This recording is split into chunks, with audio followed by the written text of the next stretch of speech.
Olá a todos, meu nome é Maria Luísa e nosso trabalho vai falar sobre as teorias baseadas em princípios e na moralidade comum. Nosso grupo é composto por mim, pela Melissa e pela Sandrine.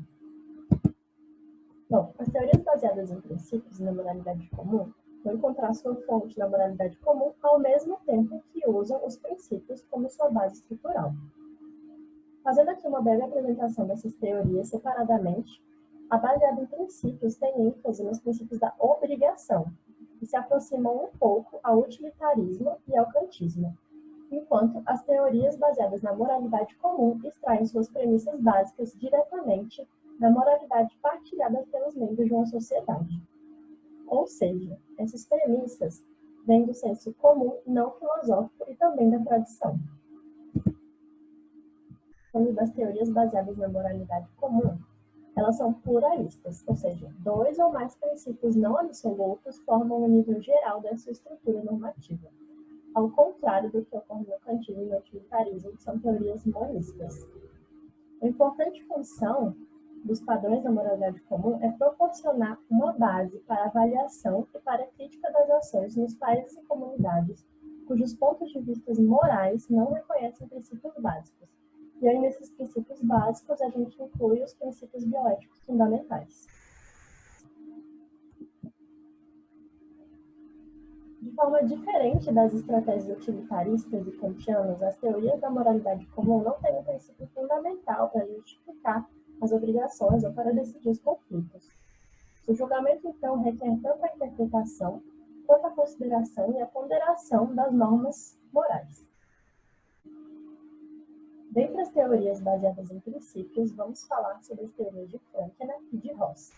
A teoria de Frankena defende a instituição moral da vida, o que ele chama de ponto de vista moral, no qual as decisões morais são alcançadas por meio de razões, e essas razões são boas e baseadas em princípios.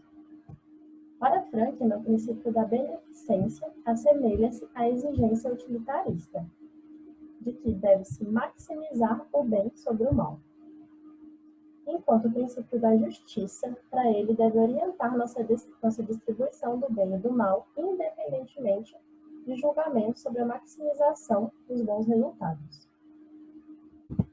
Agora chegamos à teoria de Ross. Para Ross, o princípio da não maleficência, de não infligir dano, tem precedência em relação ao princípio da beneficência, nas ocasiões em que os dois entram em conflito. Porém, Ross não atribui prioridade para os demais princípios. Ross julga ainda que os atos são propriamente classificados como certos ou errados, enquanto a motivação e o caráter vão ser classificados como bons ou maus. Ele defende que eu posso ter um ato correto vindo de um motivo mau, e também que um bom motivo pode resultar num ato errado.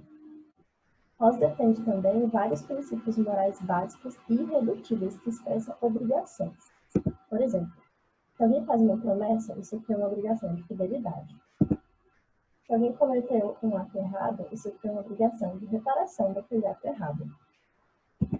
Se você recebeu um favor ou um presente generoso, isso cria uma obrigação de gratidão. Só que Ross fala que quando duas ou mais obrigações se chocam, é preciso ter uma opinião ponderada, examinando cuidadosamente a situação, e isso vai além de apenas conhecer os princípios, você precisa ter opinião.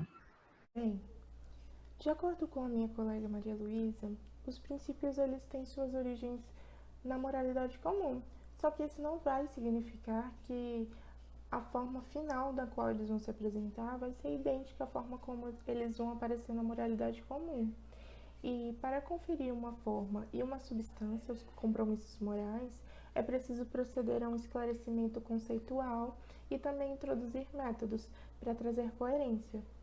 Caso se descubra algum conteúdo inaceitável ou incoerente nas formulações dos princípios, faz uma tentativa para encontrar conteúdos aceitáveis e para obter coerência.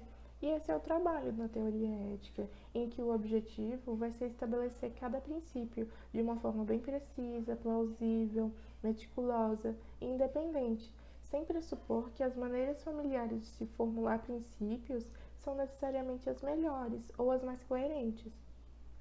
Uma vez formulados, os princípios eles são posteriormente interpretados, especificados e ponderados para que produzam uma ética para a biomedicina. Para a ética baseada nos princípios, eles são tanto obrigatoriamente prima facie quanto passíveis de serem sujeitos à revisão.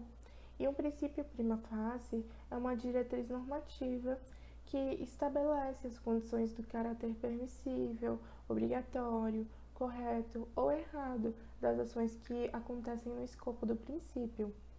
E tendo uma liberdade para ponderar os princípios em casos de conflito, deixa um espaço para o comprometimento, para a mediação e para a negociação.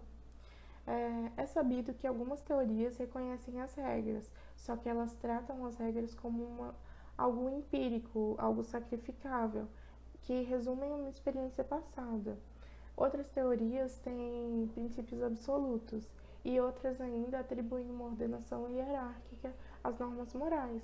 Só que tudo isso é rejeitado pela ética baseada nos princípios, pois isso não é suficiente para captar a natureza das normas morais e também do raciocínio moral.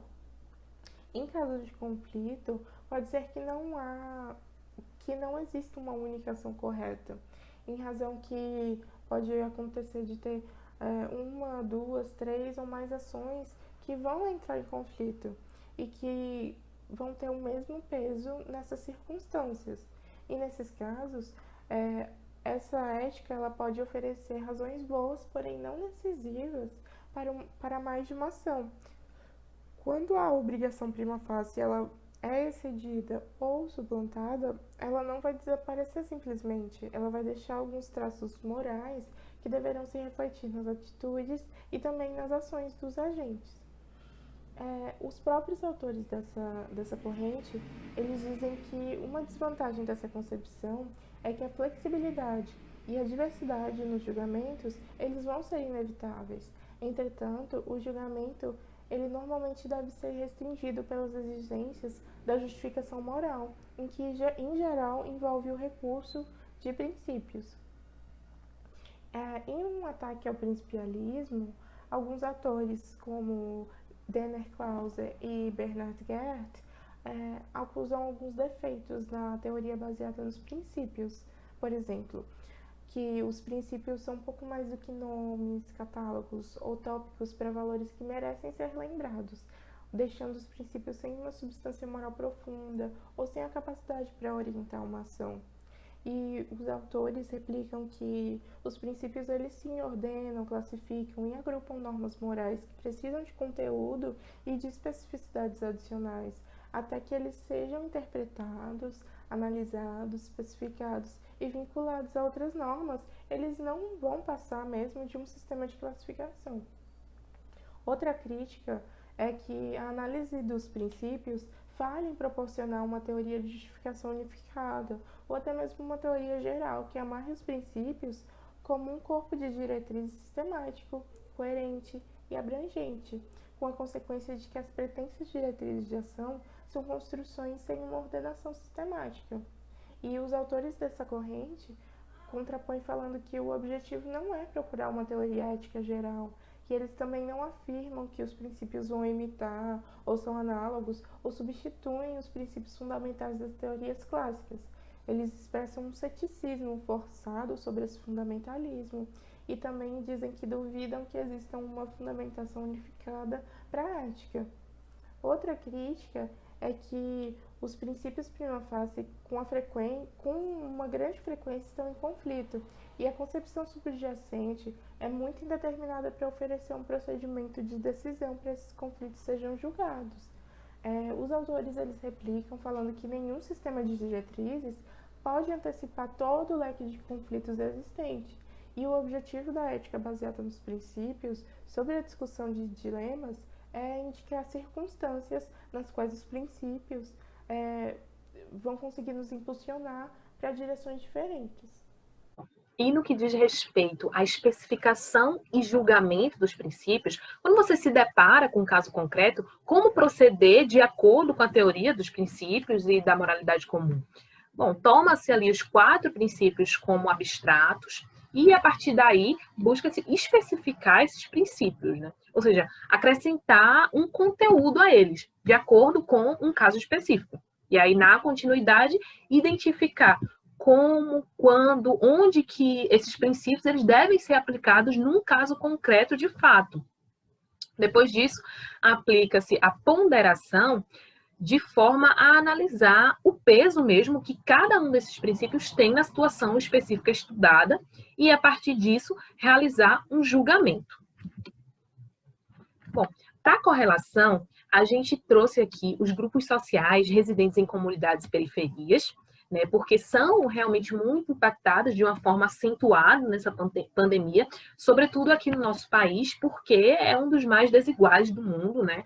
E nossa correlação ela é muito pautada na teoria ética do ponto de vista da teoria de Frankena, porque ela abarca aí os princípios da beneficência e da justiça. E aí, nessa perspectiva da justiça, a gente destaca justamente o efeito desigual dessa pandemia sobre esse grupo social. Para iniciar nossa análise, a gente trouxe esse quadrinho que traz duas perspectivas, a da patroa e a da empregada doméstica, a Ju. Vamos ler.